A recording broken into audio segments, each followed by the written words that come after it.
This Family Life News podcast is made possible by the support of listeners like you. Next on the 5 o'clock report. 62% of the American public is invested in some way in the market. What can you tell the American people that they just can't afford an extra $3 here and there? We know a lot of Americans are worried, so we are fighting very hard to bring prices down. We should be supporting parents who are taking interest in their child's education. Now, let's go to the newsroom. Good afternoon and welcome to the broadcast. I'm Family Life News anchor Sarah Harnish.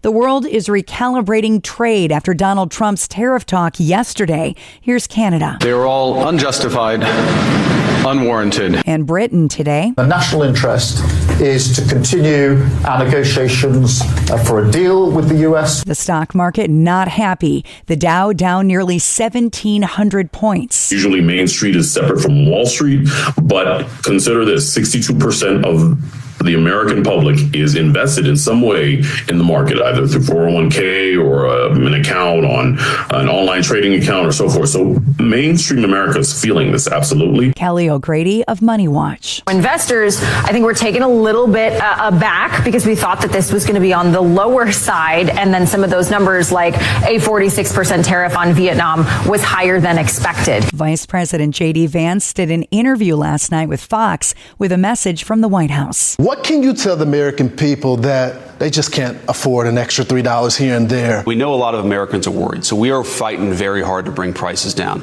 We're going to have the biggest deregulation in the history of this country. We're doing a lot of things and already have done a lot of things to lower the cost of energy. What I'd ask folks to appreciate here is that we are not going to fix things overnight. Yeah. Steve Forbes, the Forbes media chair, says the White House has to move fast to keep the economy on track. They need massive deregulation. And the other thing is a huge message to Congress, substantially increase this tax cut. Now, they say these tariffs will bring in $800 billion of revenue. Use that as an offset for big cuts in tax rates because the economy is going to need real tailwinds. Mohammed El-Arian is the Alliance Chief Economic Officer. He says Trump just upended the entire global trading system and it needed to be done. Everybody wants to get to a better destination, but there's massive disagreement on how to get there. There's a bunch of countries, Canada, China, that believe you get there by retaliating. There's a second bunch of countries, the UK, that believe you get there by de-escalating. And there's a third bunch of countries who are just paralyzed. The hope is somehow everybody gets to the negotiating table and we end up with a fairer trading system. Round two, at least 5 people were killed in the severe storms that swept across the nation yesterday, but the danger isn't over and it won't be for days. This woman stayed in the bathroom as a tornado roared through Oklahoma. It was pretty scary. We were holding on to each other tight and hugging the toilet. And this was the hail in Johnstown, Pennsylvania Wednesday night. Nearly 300 tornado warnings went out. Louisville, Kentucky just put up 2 more floodgates to prepare for the rising water. Meteorologist Grant Gilmore has details on what's next. The National Weather Service is using wording like life-threatening, life-altering in terms of the flooding. Not the tornado specifically, but the flooding alone, we could see 10 to 15 inches of rain. Secretary of State Marco Rubio is at a NATO meeting in Brussels today, reassuring members President Trump remains committed to them. He's not against NATO.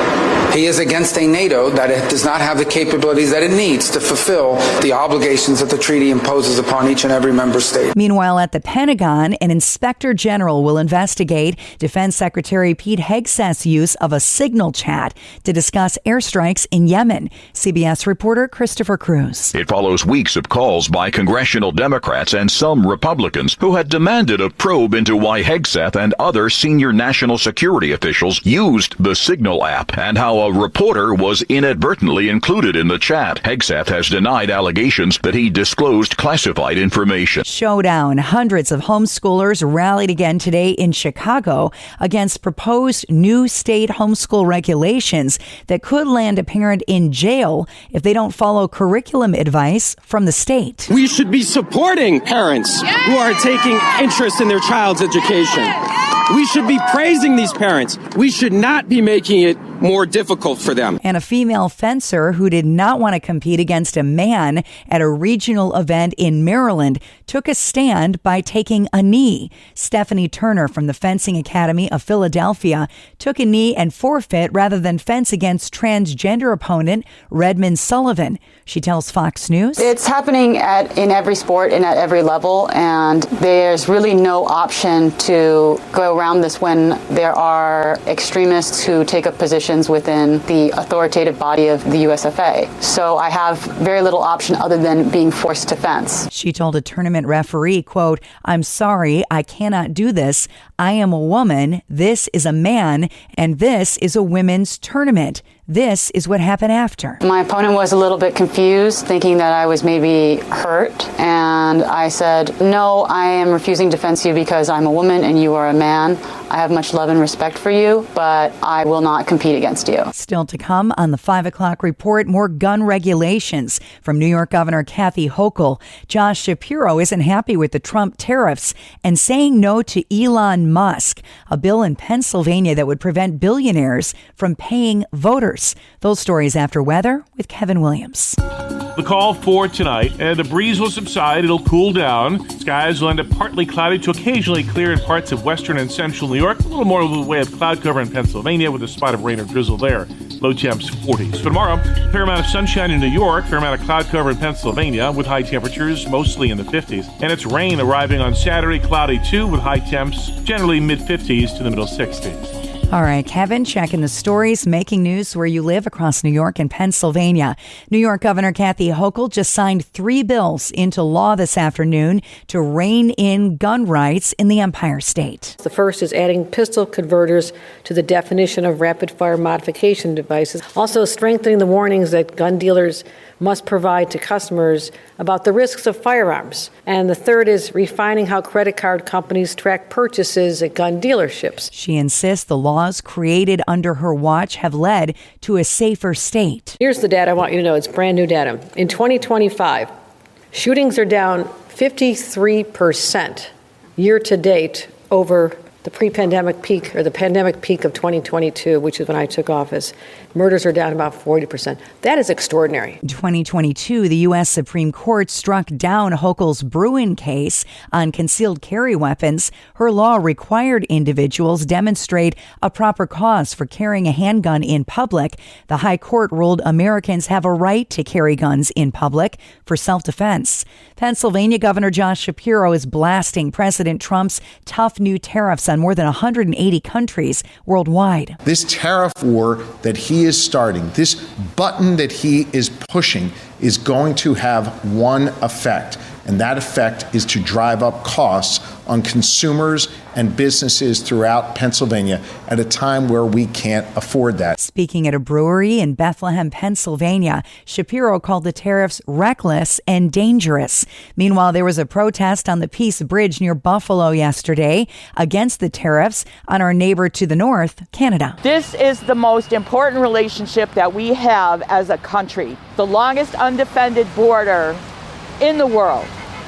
And we need to keep it that way. Hundreds gathered on that bridge that connects Western New York to Ontario, Canada, to protest. President Trump believes ultimately the U.S. will benefit from his tariffs. A Pennsylvania bill would prevent billionaires from paying voters in the Keystone State. That story from Family Life's Mark Webster. Yeah, responding to billionaire Elon Musk paying 3 Wisconsin voters $1 million each for signing petitions in that state Supreme Court election, state reps Nathan Davidson and Tariq Khan have introduced a bill that would bar any such activity in the Keystone State. This would be yet another add-on to the Pennsylvania Elections Code, which the Assembly recently amended to bar uncountable third-party election grants to county election offices from billionaires or their political action committees. Mark Webster, Family Life News. Next at 5, our own Bob Price with a special report on sexual abuse and a conference coming up in April. Let's listen in. Faith and Dale Ingram with Speaking Truth in Love Ministries joined me in studio recently to talk more about what's planned for this conference, April 25th and 26th. The church wants to treat sexual abuse as only a sin, but it's also a violent crime. And law enforcement needs to be involved. And there's still, even to this day, many churches, denominations, institutions that want to deal with this in-house. The Ingrams admit many churches today are ill-equipped to handle sex abuse or domestic violence cases. The impact of abuse is enormous. It does damage to the very core of someone's being, and healing is a lifelong process. Faith Ingram told me there's a lot of hurdles to overcome in restoring a person who's been impacted by this kind of criminal activity. The first obstacle and challenge is denial. Whenever we hear that this has happened, usually the offender is somebody that we loved and trust. And we want this problem to go away as quickly as possible. And there are no easy answers. I asked Dale Ingram to talk more about the making of a monster. Are the Jerry Sandusky's and Father John Gagins of the world made or born? How could anybody prey on a child? How much of it is nurture versus nature here? I would say it's probably a little bit of both. These things come from the heart. Out of the heart, Jesus said, all of these things proceed. And so I think it's a combination. When you put somebody willing to do this in a place of authority where they've got the opportunity, bad things happen. A lot of times an abuser feels entitled because it's about power, control. I'm in charge. Dale Ingram told me the book of Jude in the New Testament warns about those in positions of authority who would abuse the grace of God as a license to commit immorality. I think we've kind of fallen asleep at the wheel. The churches are soft targets. The churches are lagging behind in our diligence to protect the children. We need good policies, but good policies are only as good as the leadership of the organization taking it to heart. That's Faith and Dale Ingram with Speaking Truth in Love Ministries. You can find this full feature and more on the conference on our website at fln.org under podcasts. You can also subscribe, listen to, and share this feature and all of Family Life's original podcasts at Apple Podcasts, Spotify, YouTube, or at familylife.org. Time next for tonight's market report brought to you by Faithward Advisors. Stocks are closing sharply lower one day after Trump announced sweeping global tariffs. The S&P 500 had its worst day since 2020. At the final bell, the Dow Jones Industrial Average fell by 1679 to 4545. The S&P 500 lost 274 points to 5396, and the Nasdaq lost 1,050 points to 16,550. Faithward Advisors is a Christian financial planning firm online at faithwardadvisors.com. Sometimes you can save money just by speaking up. Hi, I'm Rob West with a Faith and Finance Minute. Haggling over price is a centuries-old practice. We don't do it too much in America anymore, except for cars and houses. We tend to look at the price tag and pay whatever it says. But you might be able to pay less just by asking. For example, your internet company might reduce your bill if you say you're looking for ways to cut back on your spending, and you'd like to know if they can offer you a better deal. The same is true for your phone company and various subscription-based businesses. Now, a worker is worth his wages, so don't try to take advantage of someone. But companies often have some pricing leeway for loyal customers. You won't know unless you ask. Discover the best Christian financial articles, podcasts, and videos by visiting our website, faithfi.com, or by downloading FaithFi, Faith and Finance from your app store. Coming up on the 5 o'clock report, how to save a little cash on a birthday. Just re-gift the birthday card 67 times. That story next after weather with Kevin Williams. Here is your Family Life regional weather forecast. Certainly has been an active couple of days and a changeable couple of days weather-wise, and we've got more activity ahead. The cold front that brought the recent tumult is pushing east of the area through tonight. In its wake, cooler, drier air will set us up for a drier pattern for tonight and tomorrow. But there's another disturbance that will be coming in from the western states. That promises a pretty good dose of rain for the weekend and some cool air too. So the call for tonight, the breeze will subside. It'll cool down. Skies will end up partly cloudy to occasionally clear in parts of western and central New York. A little more of the way of cloud cover in Pennsylvania with a spot of rain or drizzle there.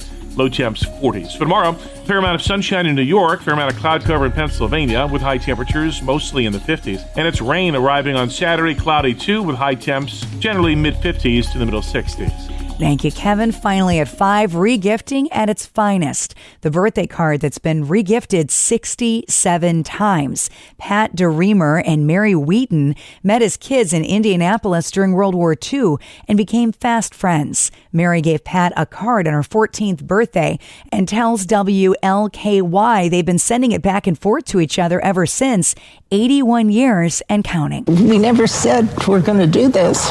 At least I don't remember ever saying that. But it's just happened. Every year we'd talk about it, and it would give us some reason to call each other and talk. Pat says while they're now separated by distance, that well-worn card remains a beloved link between dear old friends. I think as you get older, you're supposed to have more time, but we don't seem to have as much time to share as we did when we were younger. The annual exchange is recognized by Guinness as the longest continuous greeting card exchange ever. And that's the world that we live in for Thursday, the 3rd of April. I'm Sarah Harnish, and this is the 5 o'clock report on Family Life. Thank you for listening to this Family Life News podcast. If you've been encouraged by what you've heard, please share it with others and click the subscribe button to automatically receive future episodes. Family Life is a listener-supported ministry. Podcasts like this are made possible by your financial partnership. Find out more at familylife.org.